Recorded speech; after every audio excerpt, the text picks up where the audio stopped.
नमस्कार, स्वागत है आप सभी का न्यूज 18 मध्य प्रदेश छत्तीसगढ़ देख रहे हैं आप। मैं हूं अपर्णा मौजम। वक्त हो गया एमपी अब तक का। शुरुआत कर रहे हैं हरदा से बड़ी खबर के साथ, जहां न्यूज 18 की खबर का बड़ा असर हुआ है। घर घर जाकर यहां प्रशासन दबिश दे रहा है, बड़ा सर्च ऑपरेशन चलाया जा रहा है। न्यूज 18 की तफ्तीश के बाद यहां पर सर्च ऑपरेशन प्रशासन की ओर से चलाया गया है। एक घर से बम और बारूद का जखीरा भी मिला है। महिलाओं को यहां पर घर में बैठे बैठे ही वो बम बनाएं, इसके लिए उन्हें सामान मुहैया कराया जाता था। वही सामान प्रशासन की इस दबिश में मिला है। तो किस तरह हरदा बारूद के ढेर पर है, वो इन तस्वीरों को देखकर साफ हो रहा है, जहां पर लगभग हर घर में ही ये सामान मिल रहा है, जिससे वो घर बैठे बैठे बम बनाया करते थे। फैक्ट्री मालिकों की व्यवस्था की गई थी ताकि लोग जो हैं वो अपने घर पर बैठे बैठे ही बम बना सके। उनकी फैक्ट्री के लिए उन्हें वो पूरा सामान, वो पूरी सामग्री घर में ही उपलब्ध कराई जाती थी।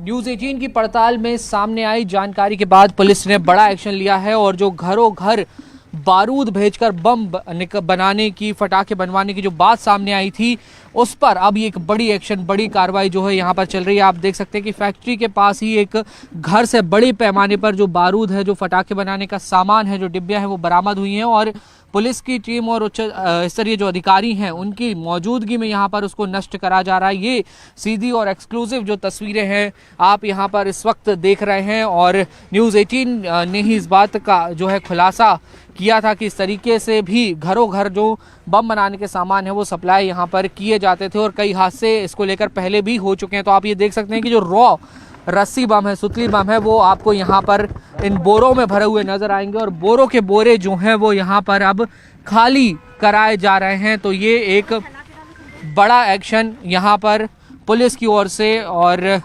जो अधिकारी यहाँ पर मौजूद है मैं कोशिश करूँगा कि उनसे आपकी बात कराऊँ। ये देखिए सीधा यहाँ पे पानी डाला जा रहा है। मैम, कितनी संख्या में ये बम वगैरह यहाँ मिले हैं अभी जो बनाने के लिए घरों घर दिए जाते थे? 5 बोरी में मिले हैं बम अभी हमें एक घर में जी। कच्चे बम है, ये अभी तैयार नहीं है, ये तैयार होने के प्रोसेस में थे। लेकिन इनके अंदर बारूद तो भरा ही हुआ है। हाँ जी, बारूद भरा हुआ है। तो मैम ये कहीं ना कहीं काफ़ी खतरनाक था इन घरों में इतना विस्फोटक होना। हाँ, खतरनाक तो है ही ये काम, लेकिन अभी ये पूरी तरीके से प्रिपेयर्ड नहीं है, तो अभी विस्फोट होने की चांसेस इसमें है नहीं है, पर क्योंकि बारूद भरा हुआ है तो फिर भी डेंजरस टू लाइफ है। तो मैम और भी यहाँ पे जो आसपास घर हैं इनमें भी आप लोग जांच करेंगे, तफ्तीश करेंगे, क्योंकि ये तो हमें बताया गया है कि बहुत सारे ऐसे घर हैं जहाँ पर घरों में ये लोग ये जो बम है ये देते थे कि आप लोग घर ले जाइए और इसको वहाँ पर बनाने का काम कीजिए जो आपको यहाँ से मिले। अभी सर्चिंग चालू है, यहाँ सारे घर भी हम लोग चेक कर रहे हैं रेवेन्यू की टीम के साथ मिल करके। आगे जैसा भी होगा आपको जानकारी देते रहेंगे। तो देखिए ये अधिकारी हैं, उनकी देखरेख में ये पूरा काम चल रहा है और इन बमों को, फटाकों को यहाँ पे नष्ट जो है वो किया जा रहा है और आने वाले समय में और भी जो आसपास के घर हैं वहाँ पर भी इस तरीके की जाँच जो है वो की जाएगी। वीडियो जर्नलिस्ट दीपक कुमार के साथ न्यूज़ 18 के लिए हरदा से।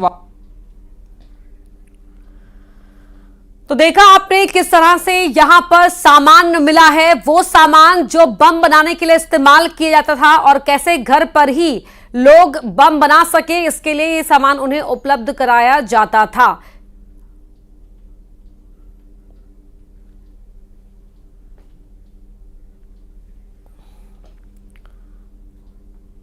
तो हरदा के घर घर में मौत की फैक्ट्री यहां पर चलाई जा रही थी। न्यूज 18 की खबर के बाद प्रशासन अलर्ट पर है। पटाखा फैक्ट्री के सामने वाले घर पर भी छापा मारा गया है। घर से 5 बोरी बम मिले हैं। घर में होता था सुतली बम बनाने का काम। प्रशासन ने पानी डालकर इन बम को खराब किया, निष्क्रिय किया है और 5 बोरी बम फैक्ट्री के सामने वाले घर से ही मिले हैं। तो यहां पर हर घर में ही इस तरह से ये फैक्ट्री मान लीजिए कि चलाई जा रही थी और तभी ये विस्फोट जो हुआ इतना बड़ा हुआ, क्योंकि लगातार आग की चपेट में आसपास के घर भी आ गए। उन घर में भी ये सामग्री रखी हुई थी और इसी वजह से ये विस्फोट और भयावह होता चला गया। किस तरह पानी डालकर इन बॉम्ब्स को डिफ्यूज किया गया, निष्क्रिय किया गया, वो आप देख पा रहे हैं। इसको लेकर पहले भी हो चुके हैं, तो आप ये देख आ जाइए।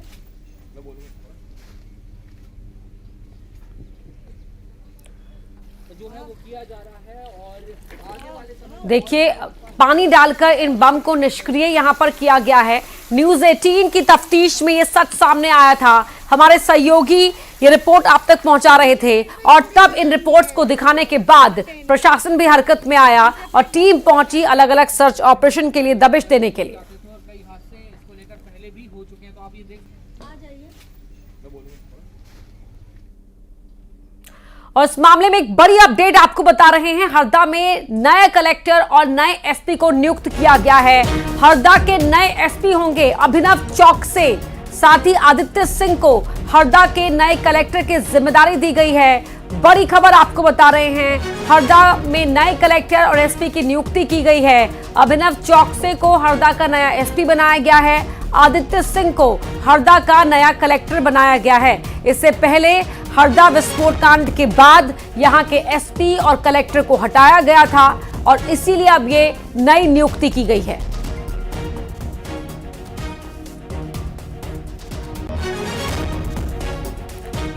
अभिनव चौकसे हरदा के एसपी के तौर पर अब जिम्मा संभालेंगे और साथ ही आदित्य सिंह होंगे हरदा के नए कलेक्टर। बड़ी खबर आपको बता रहे हैं, हरदा में ये नई नियुक्ति हुई है। जो विस्फोट कांड हुआ उसके बाद यहां पर गाज गिरी थी, क्योंकि कहा गया कि जिस तरीके से यहां पर भंडारण किया गया था सामग्री का, और उसे देखकर कहीं ना कहीं साफ हो रहा था कि बिना मिली भगत के ये मुमकिन नहीं था। हमारे साथ हमारे न्यूज एडिटर सुधीर दीक्षित जुड़ गए हैं।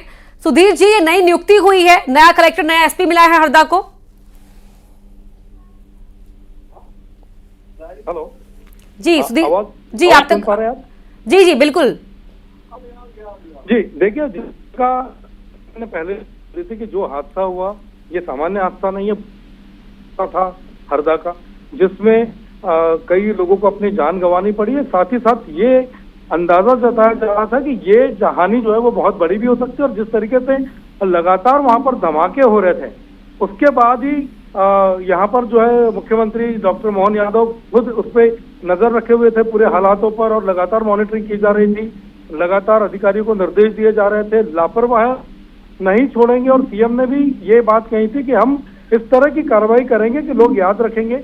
उसी वक्त ये साफ हो गया था कि कुछ न कुछ कार्रवाई की जानी, और इसी कड़ी में एसपी और कलेक्टर को हटाया गया वहां से। और जाहिर है कि जब भी जिले में इस तरह की कोई घटना होती है या बड़ी घटना होती है तो सामान्य तौर पर जिला प्रशासन और पुलिस को उसका जिम्मेदार माना जाता है। तो कहीं ना कहीं प्रशासनिक लापरवाही थी।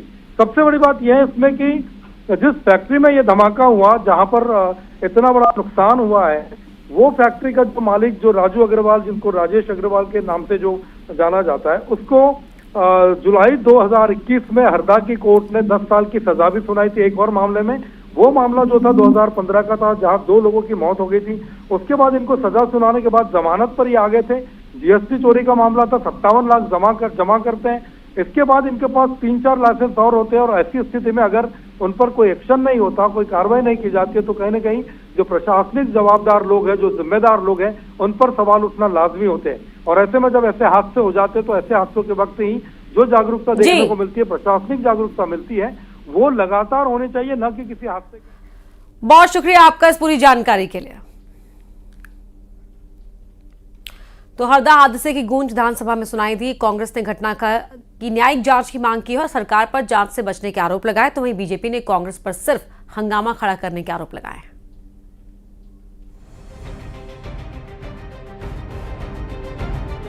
हरदा हादसे को लेकर सदन में कांग्रेस ने जमकर हंगामा किया। कांग्रेस ने मामले की न्यायिक जांच की मांग की, साथ ही सरकार पर मांग न मानने पर जांच से बचने के आरोप लगाए।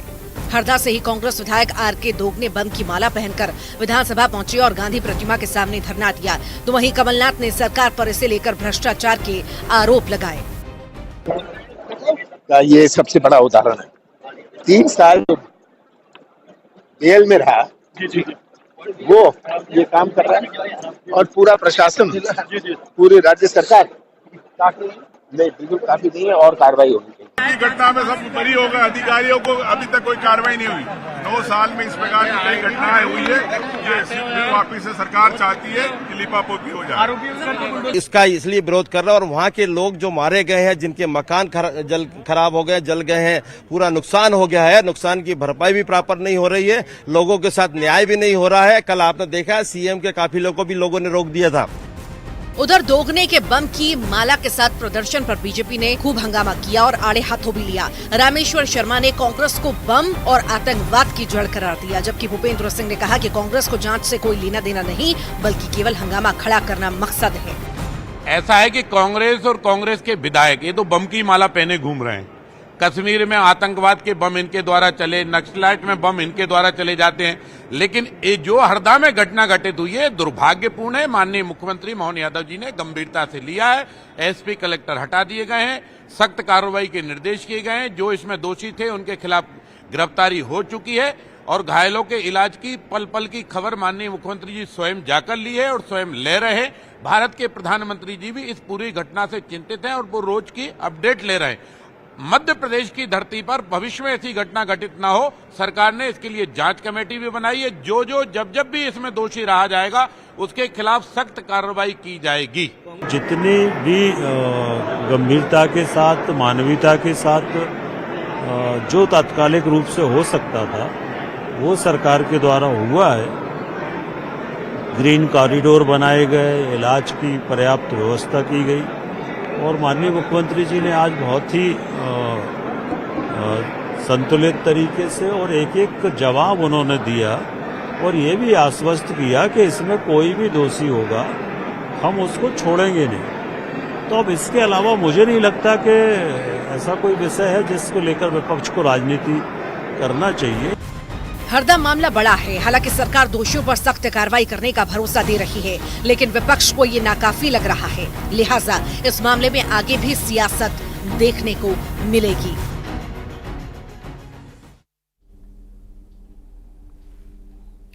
दो दिन में कांग्रेस को महाकौशल में 2 बड़े झटके लगे हैं। जबलपुर मेयर जगत बहादुर अन्नू के बाद कांग्रेस लीगल सेल के अध्यक्ष शशांक शेखर ने भी कमल थाम लिया है। दोनों ही कांग्रेस के दिग्गज नेता विवेक तन्खा के करीबी माने जाते रहे हैं।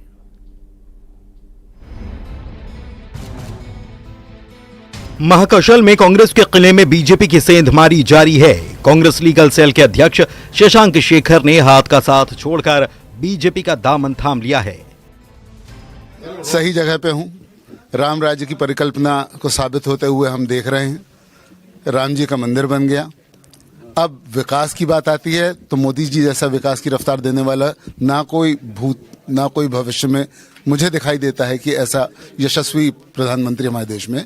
इन्हीं सब विचारधाराओं को लेते हुए और हिंदुत्व को लेते हुए मैं आज साथ में हूँ बीजेपी के, और इसलिए मैंने यहाँ पे सोचा है कि जो कुछ भी मेरे से बन पड़ेगा वो मैं करूँगा आगे विकास को बढ़ाने के लिए, मोदी जी का साथ देने के लिए और प्रदेश के सभी वरिष्ठ हमारे जो नेतागण हैं उनका साथ देने। इससे पहले कल ही जबलपुर मेयर जगत बहादुर सिंह अन्नू बीजेपी में शामिल हुए थे।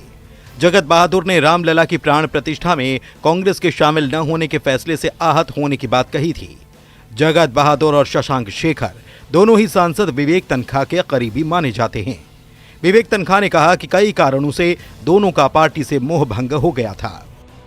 जगत बहादुर सिंह अन्नू और शशांक 2 व्यक्ति ऐसे हैं जो मेरे से काफी सालों से नजदीक थे और हैं।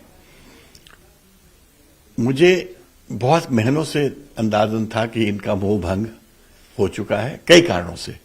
मैं उन कारणों का विश्लेषण नहीं करना चाहता, मगर मैं इनको समझाता था कि शांति रखो, शांत रहो, हर कोई भी चीज जल्दबाजी में मत करो। कभी वक्त आता है, बुरा वक्त भी आता है, अच्छा वक्त भी आता है, तो बुरा वक्त के वक्त विचलित नहीं होना चाहिए और अच्छे वक्त के बाद बहुत ज्यादा खुश नहीं होना चाहिए। मगर हर आदमी का स्वभाव अपना होता है। उधर जबलपुर महापौर के खिलाफ कांग्रेस ने भी मोर्चा खोल रखा है। सेवा दल ने नर्मदा तट पर नारेबाजी की और सांकेतिक तर्पण किया। लोकसभा चुनाव से पहले एमपी में कांग्रेस का कुनबा बिखरता दिखाई दे रहा है और ये पार्टी के लिए किसी भी एंगल से अच्छे संकेत तो नहीं है। Bureau report, news 18।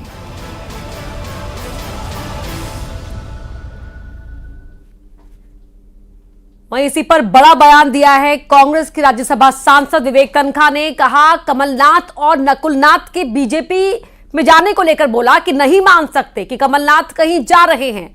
कमलनाथ और नकुलनाथ का पार्टी से गहरा संबंध है। हालांकि यह भी कहा कि परिवर्तन का समय है, इसीलिए कुछ कह नहीं सकते। ये पूरा बयान सुनिए।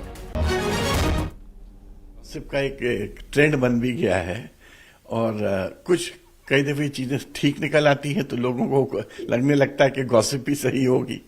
बट मैं इस बात को बिलीव करने को तैयार नहीं हूं कि कमलनाथ जी जाएंगे। कमलनाथ जी का जो संबंध है और संपर्क है वो बहुत गहरा है और बहुत पुराना है।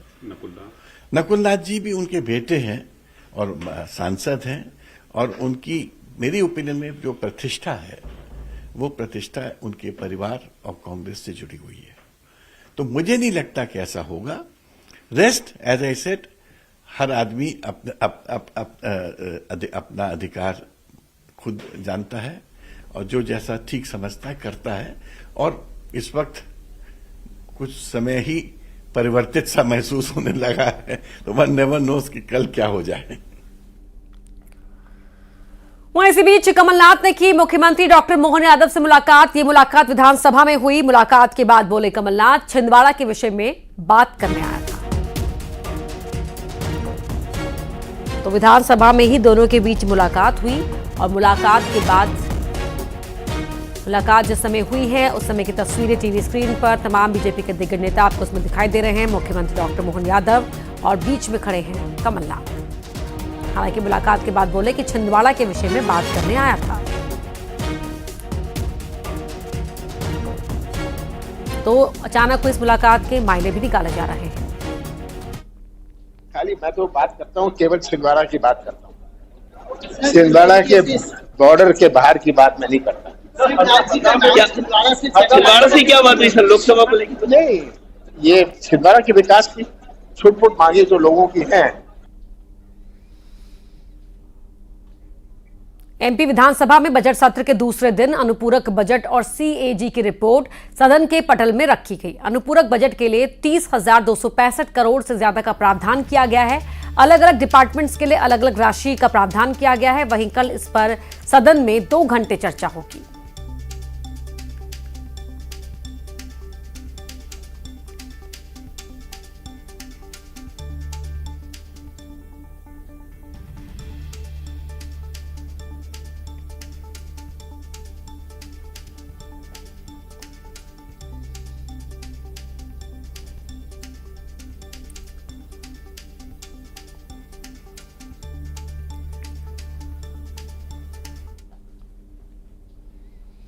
उज्जैन में स्काई डाइविंग फेस्टिवल 2024 की शुरुआत हो गई है। दताना एयर स्ट्रिप पर महापौर मुकेश टटवाल और सभापति कलावती यादव ने फेस्टिवल का शुभारंभ किया। ये फेस्टिवल 17 फरवरी तक चलेगा और करीब 100 डाइवर्स उज्जैन और खजुराहो में स्काई डाइविंग करेंगे।